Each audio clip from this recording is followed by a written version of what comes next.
guys, welcome back to Tip Tuesday. My name is Matthew Sturkey with Stone Mill Log and Timber Homes. Thanks for joining us today.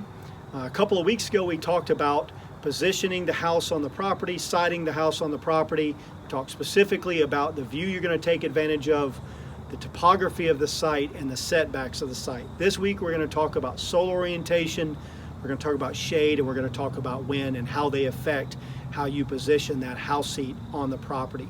Starting with soil orientation, it's really important to be thinking about how that house is going to lay, how that design is going to lay on the property.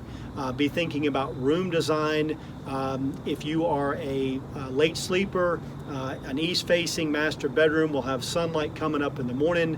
What things you need to take into consideration for that, or a southwest or a west-facing living room in the afternoon, you'd be thinking about how that affects your glass design. You might want to consider blinds, how that affects your long-term maintenance plan, and how that affects the view that you're taking advantage of.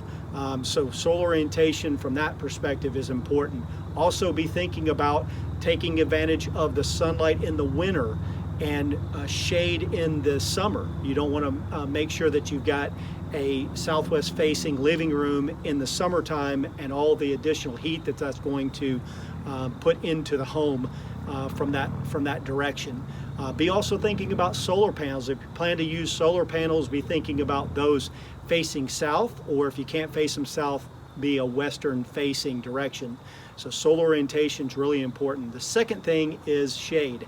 How do your trees, if you have mature trees or if you have tall hedges or bushes, how that's going to provide protection for the home, how that's going to break wind, how that's going to affect natural light that's going to come into the home, how that's going to affect your view. So position your house in a manner that takes best advantage of that shade that you have on the property.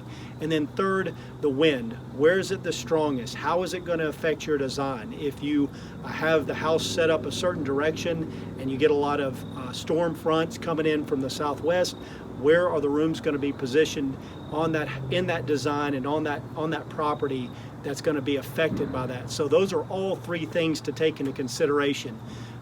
The solar orientation, the shade on the property, and the wind that's going to be coming in to the property as well. So hopefully this has been helpful. Thanks again for joining us for Tip Tuesday. Please join us again next week for more Tip Tuesday. In the meantime, as always, stay safe and healthy and take care.